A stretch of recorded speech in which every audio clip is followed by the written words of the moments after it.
KPBS On Demand is supported by UC San Diego's Art Power, presenting cellist Joshua Roman, performing from his album Immunity, alongside music by J.S. Bach and more. Sunday, June 22nd at UC San Diego's Epstein Family Amphitheater. Reserve your tickets at artpower.ucsd.edu.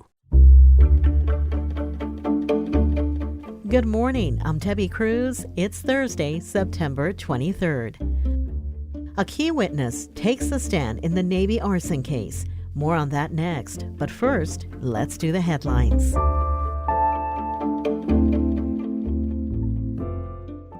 Wanted fugitive Leonard Glenn Francis is in custody in Venezuela. Nicknamed Fat Leonard, he escaped early this month from San Diego, where he was under house arrest. Francis orchestrated one of the largest corruption scandals in Navy history. He fled to Venezuela through Mexico just before his sentencing. Venezuelan officials report Leonard had plans to flee to Russia.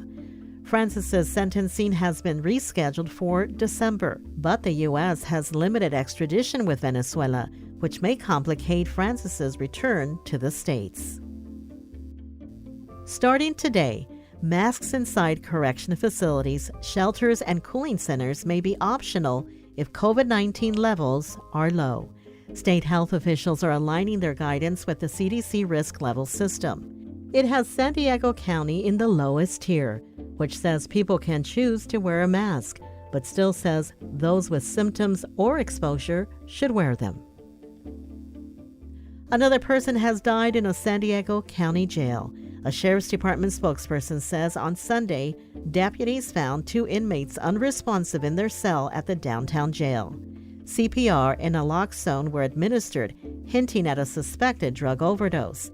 Investigators say one of the men made a full recovery, but the other died at a local hospital. The cause of death is under investigation. From KPBS, you're listening to San Diego News Now. Stay with me for more of the local news you need. KPBS On Demand is supported by the San Diego County Toyota dealers, presenting the new 2025 Camry with refined design and performance. Visit your local Toyota dealer to learn more about all the features the new 2025 Camry offers. The San Diego County Toyota dealers. We make it easy. KPBS On Demand is supported by the Mainly Mozart All-Star Orchestra Festival, led by Maestro Michael Francis in an all-star gathering of concertmasters and principal players from orchestras across the country, including the Los Angeles Philharmonic, New York Metropolitan Opera Orchestra, Dallas Symphony, and more. All performing together on one stage October 12th through the 15th at the newly built Center Theater at the Del Mar Fairgrounds. Tickets are available at mainlymozart.org.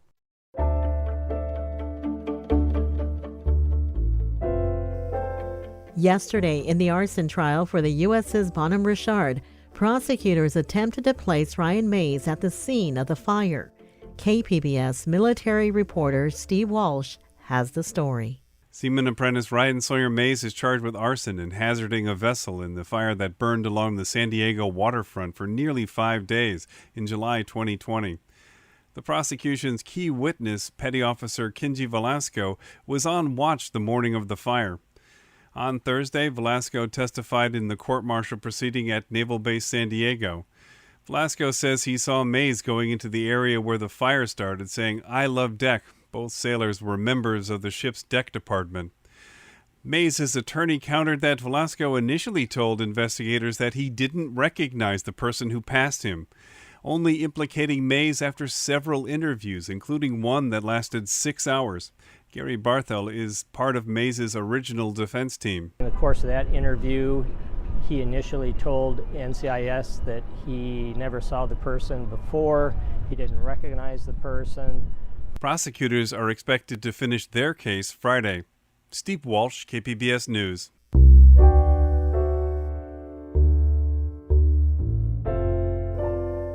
The Miramar Air Show is back this year after a 2-year hiatus due to COVID. At the same time, a coalition of groups is calling for the show to be canceled for good. More now from KPBS reporter John Carroll. We're not here to kill a party, but the climate crisis is here to kill us as a species. That's Gary Butterfield with the group Veterans for Peace. His group, along with 16 other environmental and social justice organizations, say the enormous amount of pollution released over the 3 days of the Miramar Air Show just doesn't make sense in a world seeing more damaging effects of climate change every day. And as citizens of San Diego, we're being asked to make sacrifices to reduce our carbon footprint.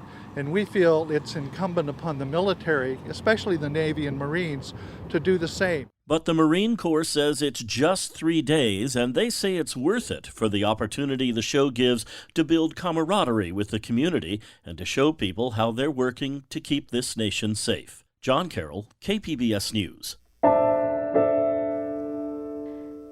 Protests have continued in Iran since a young woman died after the Iranian government's morality police took her into custody for not properly wearing a headscarf.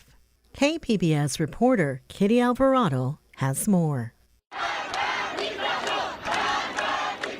Iranians have been protesting for almost a week after 22-year-old Masha Amini died after being taken into custody by the morality police for not wearing her headscarf properly.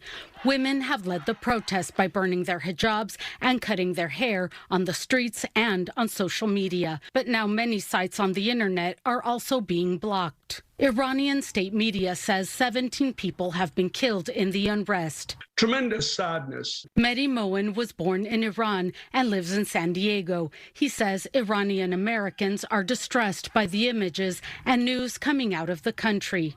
It has had a tremendous impact on all of us, in particular those of us that are parents. Moen says 2 separate issues are causing the unrest. The first, the cause of Amini's death.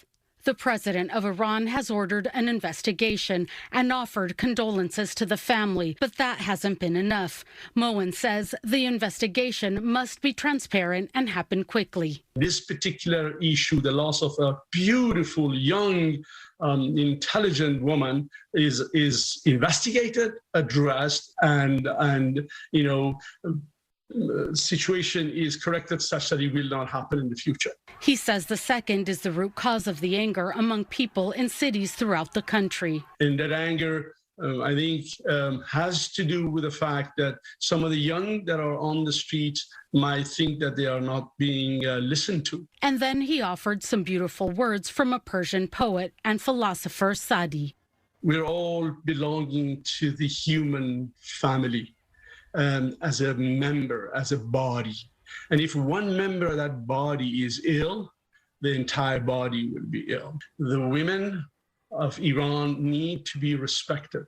Their desires need to be heard. We reached out to several other Iranian Americans in San Diego. They declined interviews because they fear their families in Iran would be punished if they went public with their thoughts. Kitty Alvarado, KPBS News. Coming up, a use of force incident is resulting in new training for one North County Police Department. We'll have that story and more next, just after the break.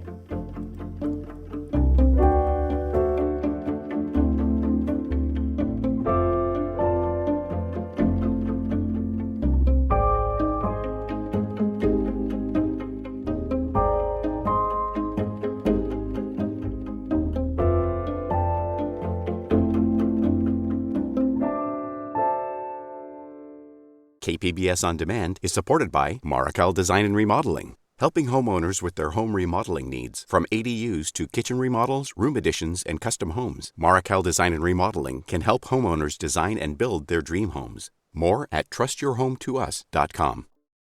Hello, this is Dr. Michael Lalich, Medical Director and Chief of Staff for Kaiser Permanente San Diego. For more than 50 years, San Diegans have entrusted their health care to us. Our care and coverage connect to provide medical care tailored to each member. With our integrated network of primary and specialty care, we work together using evidence-based medicine to help deliver positive results. We believe in a healthy and engaged life with good beginnings and dignified endings. We believe that life, liberty, and the pursuit of happiness requires total health, including equal access to high-quality, affordable health care. At Kaiser Permanente, our cause is health. Our passion is service. We work to help make lives better. To learn more, visit kp.org/San Diego.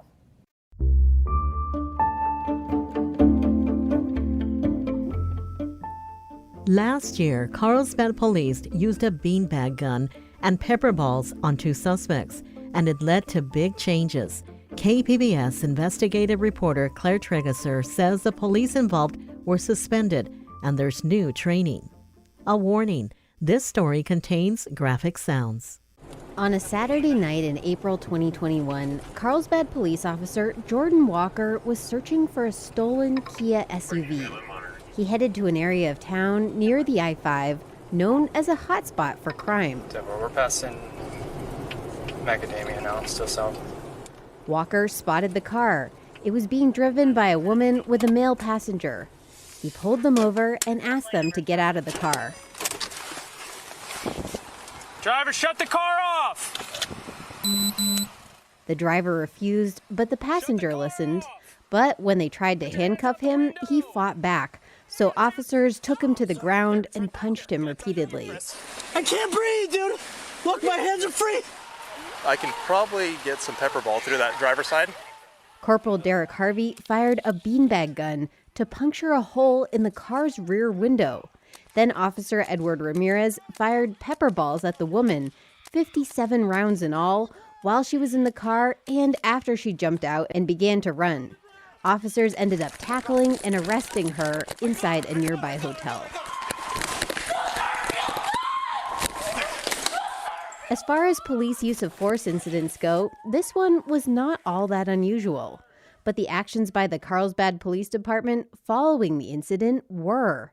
The department disciplined the officers, even though there were no complaints from the public. Officer Ramirez deployed multiple rounds of the pepper ball gun. Christy Calderwood is Carlsbad's assistant police chief. He was definitely out of compliance because she had not shown violent actions. The department also faulted the supervisor, Sergeant Morgan Griggs, for not de-escalating the situation, and the high-ranking watch commander, Lieutenant Greg White, for not showing up at all. Which was very concerning for us, and he ended up leaving the force shortly after that. This level of discipline is not typical.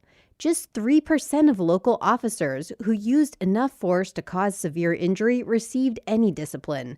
That's according to a KPBS analysis of local incidents since 2000. In Carlsbad, the department also created new training and reached out to community groups for input on a new de-escalation policy, including the North County Equity and Justice Coalition.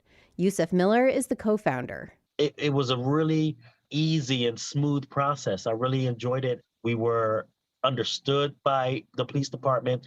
They were understood by us, and it moved along without a lot of the contention you see in other meetings. You know, people ready to throw shoes and books at each other and all this kind of stuff in the arguments. The Carlsbad Equity Coalition has also seen police improve their attitudes.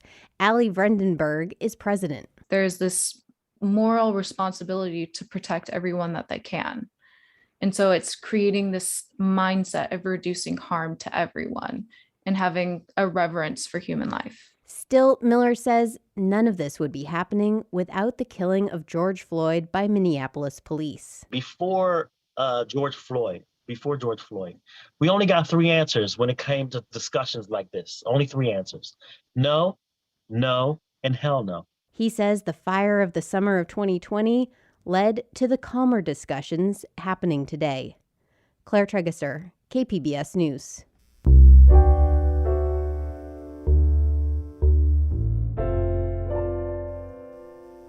Another interest rate hike from the Federal Reserve is officially here.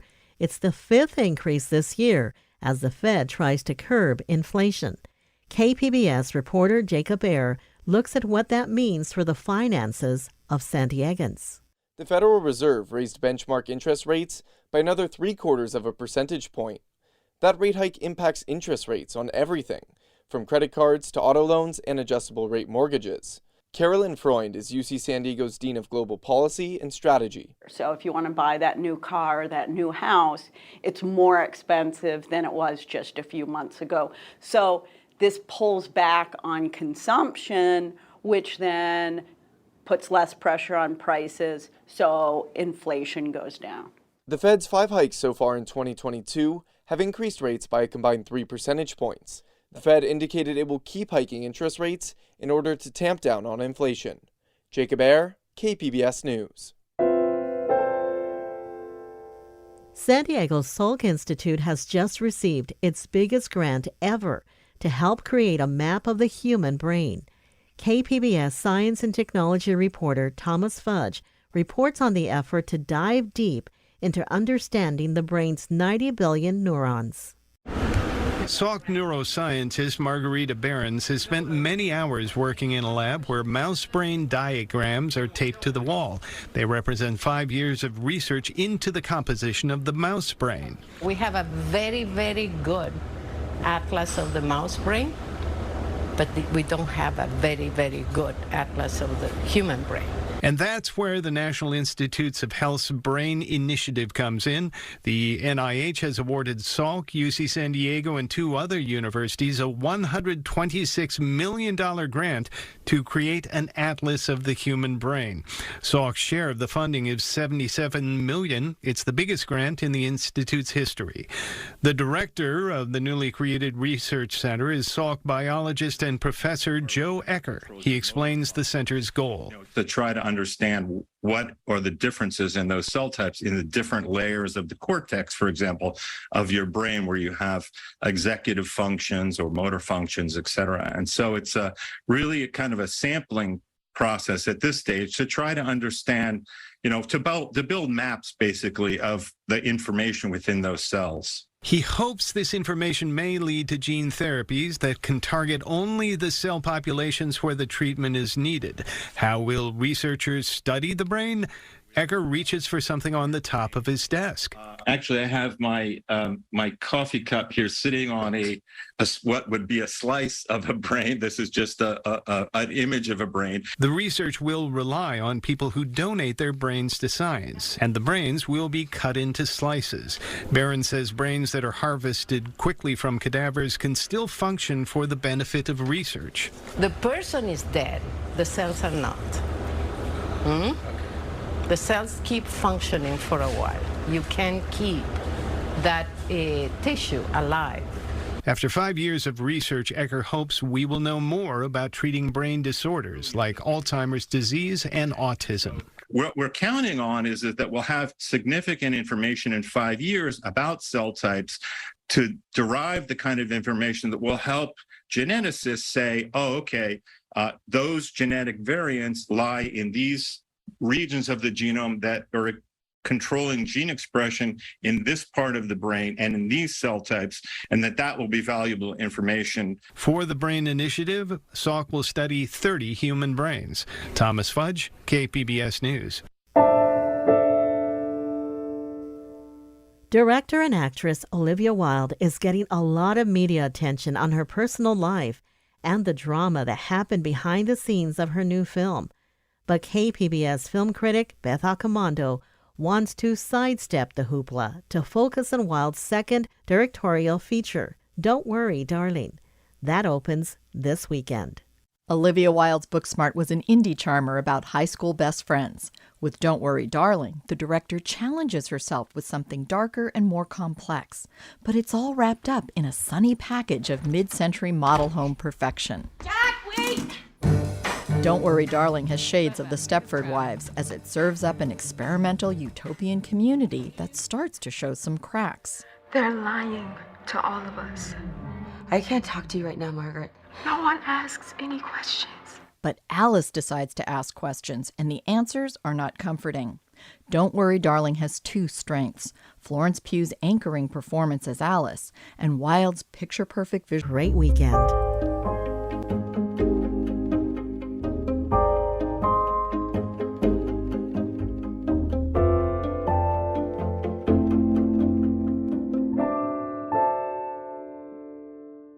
KPBS On Demand is supported by Markel Design and Remodeling, helping homeowners with their home remodeling needs. From ADUs to kitchen remodels, room additions, and custom homes, Markel Design and Remodeling can help homeowners design and build their dream homes. More at trustyourhometous.com.